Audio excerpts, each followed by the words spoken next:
there's a lot of people out there have no interest in buying or selling minerals. They just ended up with them. Maybe your grandpa had them, he left them to you, maybe your parents. There's a variety of ways that people can end up owning minerals, and now you have to manage them somehow. The motto out there is saying never sell, never sell, never sell. But then what, you have to manage it somehow, right? If you are on our site because you're wanting to manage your minerals, then probably the best thing to do is to input all of your properties. We can do that for free. So start with creating an account. Then you can go about this a couple different ways. You can either start with your deeds and leases that you have on hand and map them. Say that you have Texas property. You can select this drop down on the left. Say it's in Bastrop. Hopefully it's not. There's not a lot going on there. And then you can narrow it down to where you are in that county. If it's a meets and bounds section, you can search by the survey. That's usually the survey name. It's usually in your deed somewhere saying of, X amount of acreage in this survey. And that will zoom you to that survey. And if you know the exact description, like where it is in there, you can say, okay, well, here's the old ranch that Grandpa had.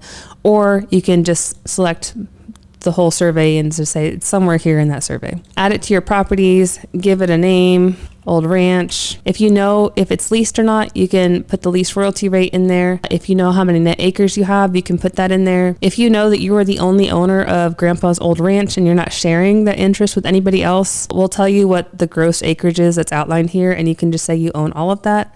Usually there's some type of splitting, and so I would double check that if you think you do own all of it, but you can always start there. You can put any notes you want and hit save. Once you have the property in here, you will get a listing of all your properties, and you can put them in portfolios. So say you have some property from grandma, some property from grandpa, some that you bought yourself, and some that's managed by a trust or something. You can put those into their individual folders by creating portfolios. So up on the top right, you can say edit portfolios, and you can say grandpa's property, hit create, and that will create a portfolio that you can exit out of here by just clicking here, and it will update and add a grandpa's portfolio. So then you can go down to that old ranch, go to portfolio where it has the two little dots here, click on that and say grandpa's property, hit save. And now you have that in its own little portfolio. So you can use this just to keep track of things. So if you want to go in and click on the old ranch, you don't have to get the value estimate or the activity indicators. Again, this is all still free. You can come in and see if there's any wells going on in this particular area. We picked a pretty dull area of the country for the example, so there's no wells here, but you can see there's an outline of a little circle right here. There was an old well that happened at some point. On this, you can add as many details as you want to. There's a simple entry page, but if you want to have all the details in there, you can say display all and track all the things like primary terms, lease status, any title notes, if there's any overrides, what the legal description is, where that filing is. There's a lot of stuff you can do and track and save. If you ever plan on getting an appraisal done, especially through us, this is very useful for an appraiser like myself to be able to hand over, hey, here's the property I own, here's how much I own, here's how I know I own it, here's everything I know about it, and it can be handed over very easily this way. So you can hit save. Let me go to a property that has a lot of wells. If you know where you're looking for on the map, you can just zoom right into it. If these hexagons are our model that's underlaid underneath it all, if that gets in the way, you can toggle it by clicking down here. But let's say that you know that you own this particular area here.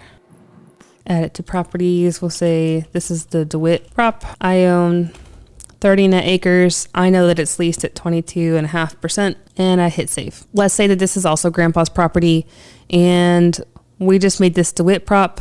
So we're going to add that to grandpa's property, hit save. That moves it up to here. And then you can click on it to see what's going on. So in order to get the value estimate and activity indicators, that is part of the $39.99 Pecan Estimate. But you can come in here and see that there's a lot of wells. You can either go through and if you know how units work and you know how the wells are arranged, you can do this research yourself without having to purchase the Pecan Estimate. But if you are not 100% sure how well units work, you're not sure if you should be getting paid on something or not, our model will run through all the assumptions on how generally these things work, and will estimate which wells you should have an interest in and what that interest is with the Pecan Estimate. So let me give you an example. If you're managing your minerals yourself and you want to do this research and audit yourself, this is a way that you can check through and just make sure you're getting paid on all the wells that you should, or at least narrow down which ones you should and shouldn't, and ask the operators. We know that we have this pink outlined area. It's leased at 22.5%. and it is 30 net acres. So we're going to go ahead and subscribe in order to see the value and the wells, because I can look at this area and say, yes, I'm getting paid on all those wells. Or maybe it's like, well, I'm getting paid on these Warjika wells, but I'm not getting paid on the Mueller wells. Like, wait a second, but how much should I getting paid on?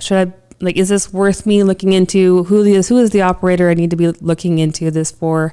Is there anything else I need to be checking? That's when you can subscribe. For this, you'd probably just want to get the Pecan Estimate monthly, not the full analysis. This is usually if you're looking to sell, or if you're a buyer and you're wanting to get more precise with how the numbers are being calculated. Click $39.99 a month. That will get you to the page, our Stripe page, to subscribe. By subscribing, you get 30 days of access to the data.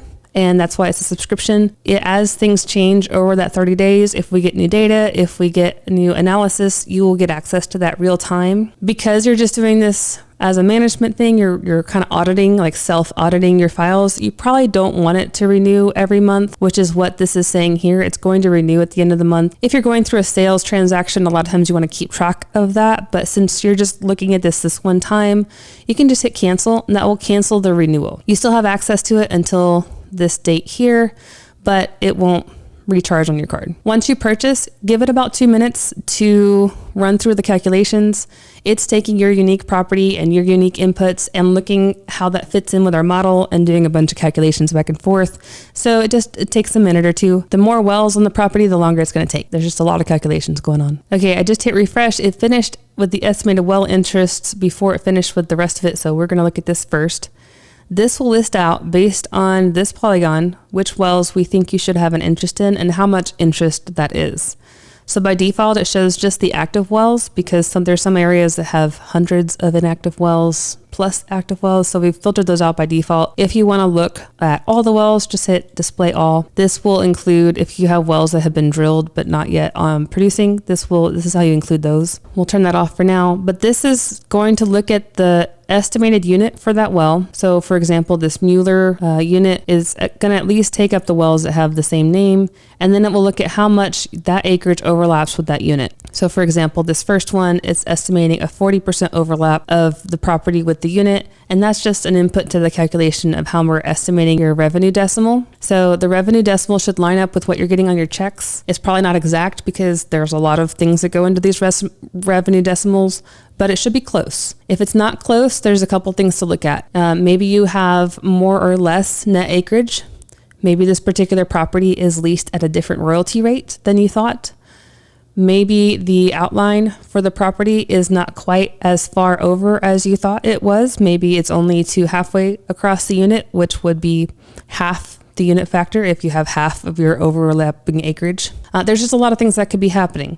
It's also possible that the unit itself is different than our assumptions are assuming. I mean, it's an assumption. As we build in more of these precise units, this model gets better and better. But for now, there's just so many units in the United States. We have a model that's assuming the typical size and orientation and properties of the units. It gives us the 80% answer that we're looking for the Pecan Estimate, but it's not going to be exact all the time. So what you're going to see because of that are a bunch of wells that have like 1% or less than 1% interest. A lot of times that's like you're clipping the corner of a unit that you might actually not have an interest in, because it's just how our estimate tool is overlapped on an estimated unit. You just clip in the corner, and if you were to get real precise with that, you actually don't clip the corner and have a less than 1% interest in that well. So you might have more wells than anticipated on this list, but the revenue decimal should be a way that you could prioritize that. You can also just reach out to these operators and say, hey, I have property around this area. I have reason to believe I might have an interest in this well. Do I? Could you help me out with that? And these would be the operators to reach out to. So say you're receiving Devon payments, but not receiving Verdun payments. Reach out to them and say, I think I have an interest in these wells. And you could just copy and paste these wells. I think I have an interest because of this property in this county. Could you help me verify I'm not getting paid on anything in this area? is it possible I'm in suspense for some reason? And they should be able to work with you and let you know if that's the case or not. So now that we've given that a minute to calculate, I'm going to hit refresh, and this is the Pecan estimate for this property in this particular county with this particular property details. Our estimate is over $1 million. If you're receiving offers, this is probably not going to line up with what you're receiving offers for, because normal offers are like 25 to 50% at most of actual fair market value, because they're fishing for people who will accept that because they don't know any better. If it's more than that much off, like say that you're receiving offers for $3 million and our Pecan estimate only says $1 million, there's probably something that's dramatically off in the assumptions. Usually that is the actual number of acres. Or they're going off of something in the mineral rolls. The county tax appraisal is public information, and maybe you're getting taxed wrong on the wells, and they're going off of that, and there's probably just some disconnect there. Our estimate should be higher than any things that you're receiving, just to the nature of the beast. Also, you can use this monthly revenue range. That is taking all of those wells below, taking your decimal interest and multiplying it times the latest production and the latest pricing, and estimating how much monthly revenue you should be receiving on those wells. If this is leaps and bounds different than what you're actually receiving, this can also give you a hint that maybe there's additional funds that might be in suspense. Maybe there's something you're not getting paid on, something to hunt down and better manage your minerals and make sure you're receiving the money you should. If it's an area that's unleased and you're trying to manage the leasing, this will give you an estimate for the lease bonus range to expect in the area. This is definitely a leased property. You would never have this many wells drilled on an area that's unleased. Our lease bonus calculations only takes into account the value of the undeveloped acreage. And so this is saying if maybe you already have wells drilled and you're trying to lease a different depth, maybe there was a pew clause on a prior lease, this will give you an estimate for how much lease bonus you should receive on the remaining potential. If there's more than one reservoir target left, it's all the reservoir targets, but this is remaining lease potential for this property. Again, if it's unleased and it's undeveloped, this will be just what leases should be going for in this area based on the remaining potential. This is not based on comps or what the market's saying. It's just based on remaining potential and how much the oil industry should be paying up front with that lease bonus for the right to drill that remaining potential. Again, you can see recently permitted, drilled, and completed, division orders to watch for, etc. Let me know if you have any questions and enjoy using it. Thanks.